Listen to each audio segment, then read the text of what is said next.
ଶିବାଂଶ କହିବେ ତମେ ଏଠିକି ଆସିକି ସମସ୍ତଙ୍କୁ କ୍ଷମା ମାଗିଲ ଆଉ ତମକୁ ସମସ୍ତେ କ୍ଷମା କରିଦେଲେ। ଏବେ ମୋ ପାଳି ଆରାଧ୍ୟା। ହାତ ଯୋଡ଼ିକି ସେ ତଳେ ବସିବେ, କହିବେ ମୁଁ ମୋ ଭୁଲ ପାଇଁ କ୍ଷମା ମାଗୁଛି। ପ୍ଲିଜ୍ ମୋତେ କ୍ଷମା କରିଦିଅ Aradhya. I extremely sorry please. Aradhya କହିବେ ଠିକ୍ ଅଛି, ମୁଁ ତମକୁ କ୍ଷମା କରିଦେଲି। ଆଉ ତାପରେ ସେଠି ଶିବାଂଶ ଖୁସିରେ ନାଚି ଉଠିବେ। ଆଉ ତାପରେ ଶିବାଂଶ କହିବେ ଥ୍ୟାଙ୍କ ୟୁ ଆରାଧ୍ୟା, ତମେ ମୋତେ କ୍ଷମା କରିଦେଲ। ଦେଖିବ ଆମ ଭିତରେ ଆଉ କିଛି ବି ମିସ୍ଅଣ୍ଡରଷ୍ଟାଣ୍ଡିଂ ରହିବନି। ଆମ ଭିତରେ ସବୁ କିଛି ଠିକ୍ ହେଇଯିବ। ତମେ ସବୁ ଗଲା କଥା ବି ଭୁଲିଯିବ। ଆରାଧ୍ୟା କହିବେ ହଁ, ସବୁ କିଛି ଠିକ୍ ହେଇଯିବ, ହେଲେ ଆମ ସମ୍ପର୍କକୁ ନେଇକି କିଛି ବି ଗ୍ୟାରେଣ୍ଟି ନାହିଁ। ଏକଥା ଶୁଣିକି ଶିବାଂଶ ପୁରା ଆଶ୍ଚର୍ଯ୍ୟ ହେଇକି ଆରାଧ୍ୟାକୁ ଦେଖିବାକୁ ଲାଗିବେ। ଆରାଧ୍ୟା କହିବେ ଗ୍ୟାରେଣ୍ଟି ନାହିଁ ମାନେ? ତମେ ତ ମୋତେ କ୍ଷମା କଲ ନା, ତାପରେ ଏସବୁ? ଆରାଧ୍ୟା କହିବେ ହଁ, ମୁଁ ତମକୁ କ୍ଷମା କରିଦେଇଛି କାହିଁକି ନା ମୋତେ କଷ୍ଟ ହେବନି। ଯଦି ମୁଁ ତମକୁ କ୍ଷମା କରିନଥାନ୍ତି ତାହେଲେ ତମେ ମୋ ମନରେ କିନ୍ତୁ ହେଇକି ରହିଯାଇଥାନ୍ତ। ମୁଁ ଏ ଟପିକକୁ ନେଇକି ସବୁଦିନ ତମ କଥା ଭାବିଥାନ୍ତି, ଡିଷ୍ଟର୍ବ ହେଇଥାନ୍ତି। ଆଉ ତାପରେ ସେଠି ଶିବାଂଶ କହିବେ ହେଲେ ପ୍ଲିଜ୍ ଶିବାଂଶ ପ୍ଲିଜ୍, ମୁଁ ନିଜକୁ ସବୁ କଷ୍ଟରେ ନିଜକୁ ବୁଝେଇଛି, ଛାତିରେ ପଥର ରଖିକି ରେଶବ ଭାଇକି ଦୋକାନ ଦାୟିତ୍ୱ ଦେଇଛି। ମୋ ପାଖରେ ଆଉ ପେସେନ୍ସ ନାହିଁ କି ମୋ ମନରେ ବି ଫିଲିଙ୍ଗସ୍ ନାହିଁ। ପ୍ଲିଜ୍ ମୋ ଠାରୁ ଆଉ କିଛି ବି ଆଶା ରଖ। ଏପଟେ ଶିବାଂଶଙ୍କ ମା କହିବେ ସେ କୃଷ୍ଣ କୃଷ୍ଣ ହରି ହରି, ମୋତେ ବହୁତ ଟେନସନ୍ ଲାଗିଲାଣି। ଏମାନଙ୍କ ପାଲରେ ପଡ଼ିକି ମୋ ମୁଣ୍ଡ ବିନ୍ଧିଲାଣି। ରୋହିଣୀ ଗଲୁ ଗୋଟେ କପ୍ ଚାହା ବନେଇକି ମୋ ପାଇଁ ନେଇକି ଆସିବୁ। ଆଉ ତାପରେ ରୋହିଣୀ ଚାଲିଯିବେ। ଏପଟେ ଆରାଧ୍ୟାଙ୍କ ଭାଇ ଆସିଥିବେ ଆଉ ତାପରେ ଆରୁ ହେଉଥିବେ।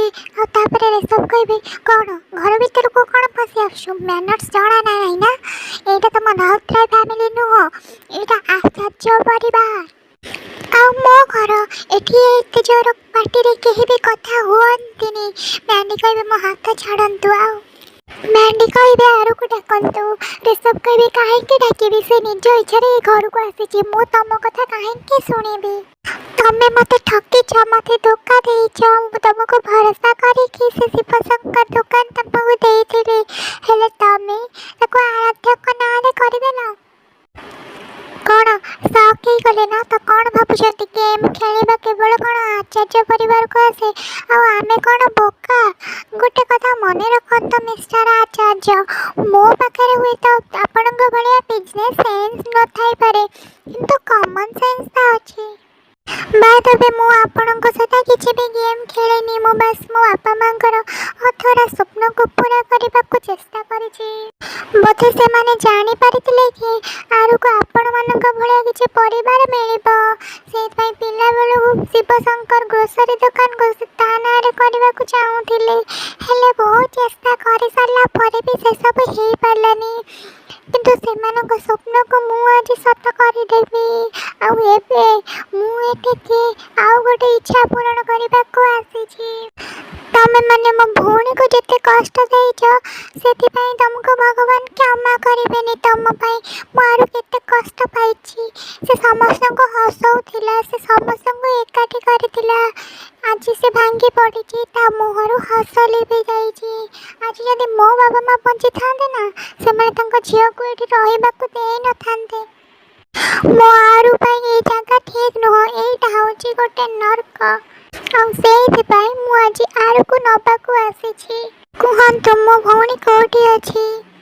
ଏପଟେ ଆରାଧ୍ୟା କହୁଥିବେ ଟେନସନ୍ ନିଅନି ଶିବାଂଶ, ମୁଁ ତମ ଭଳି ମିଛ ପ୍ରତିଶ୍ରୁତି ଦିଏନି। ମମି ତମର କେୟାର ନେବାକୁ କହିଥିଲେ ନା, ତମର ସବୁ କାମ ବୁଝିବାକୁ କହିଥିଲି। ଠିକ୍ ଅଛି, ମୁଁ ସବୁ କଥା ତାଙ୍କର ମାନିବି। ମୋ ସ୍ତ୍ରୀ ହିସାବରେ ମୋର ଯାହା ବି ଦାୟିତ୍ୱ ମୁଁ ସବୁ କରିବି, ହେଲେ ମୋ ପାଖରୁ କେବେ ଭଲ ପାଇବାର ଆଶା ତମେ ରଖିବନି। ଏନିୱେଜ୍ ଛାଡ଼ ସେ କଥା, ଯାହା ଟାଇମ୍ ହେଇଗଲାଣି ମୁଁ ଯାଉଛି ମୋ ସ୍ୱାମୀଙ୍କ ପାଇଁ ଚାହା ତିଆରି କରିକି ଆଣିବି। ତାପରେ ଆରାଧ୍ୟା ଚାହା କରିକି ନେଇକି ଯାଉ ଯାଉଥିବେ ତାଙ୍କ ଭାଇକି ଦେଖିବେ ଆଉ ତାପରେ ସେଠି ଆରାଧ୍ୟା ନ ଦେଖିଲା ଭଳିଆ ହେବେ। ଫାଷ୍ଟ କହିବେ ମେଣ୍ଡି ଭାଇ ତମେ ଏଠି, ଆଉ ତାପରେ ସେ କିଛି ବି କହିବେନି। ଆଉ ତାପରେ ସେଠି ତାଙ୍କ ଭାଇ କହିବେ କ'ଣ ହେଲା ଆରାଧ୍ୟା ତୁ ଏବେ ଚୁପ୍ କାହିଁକି ହେଇଗଲୁ, କ'ଣ ହେଇଛି ମୋ ଭଉଣୀର? ଏଇମାନେ କିଛି ଦବାବ ବନେଇଛନ୍ତି, ମୋ ଭଉଣୀ ମୋତେ ଦେଖିକି ଚୁପ୍ କେବେ ବି ରହିବନି। ତୁ କ'ଣ ହେଇଛି ଡରନା, ମୁଁ ତ ସେଇଠୁ ନେଇଯିବି, ଚାଲେ ଚାଲେ ଏଠୁ ପଳେଇବା। ଆଉ ତାପରେ ଆରାଧ୍ୟା ଆଗକୁ ବଢ଼ିବାକୁ ଲାଗିବେ। ଆଉ ତାପରେ ତାଙ୍କ ଭାଇ କହିବେ ତୁ ତ ଏମିତି ନୁହଁ, ନିଜ ହକ୍ ନିଜ ଖୁସି ପାଇଁ ତ ତୁ ଆଜି ଯାଏଁ ଲଢ଼େଇ ଆସିଛୁ। ଆଉ ତାପରେ ଶିବାଂଶ ଭାବିବେ ଆରାଧ୍ୟା ଚାଲି ଯାଉଥିବେ, କହିବେ ଶିବାଂଶ ନା ଯାଅ ନା, ତମେ ଆଜି ହିଁ ଘରକୁ ଆସିଛ, କେମିତି ଆଜି ଯାଇପାରିବ? ତାଙ୍କ ଭାଇ କହିବେ କ'ଣ ହେଇଛି ବାସ୍ ଥରେ କହ, ଏମାନଙ୍କୁ ମାରିକି ମୁଁ ସାଇଜ୍ କରିଦେବି, ତାପରେ ମୁଁ ତୋତେ ନା ଏଠୁ ନେଇଯିବି। ତାପରେ ସେ ତାଙ୍କ ଭାଇର ହାତ ଧରିବେ। ତାଙ୍କ ଭାଇ ଭାବୁଥିବେ ସେ ତାଙ୍କୁ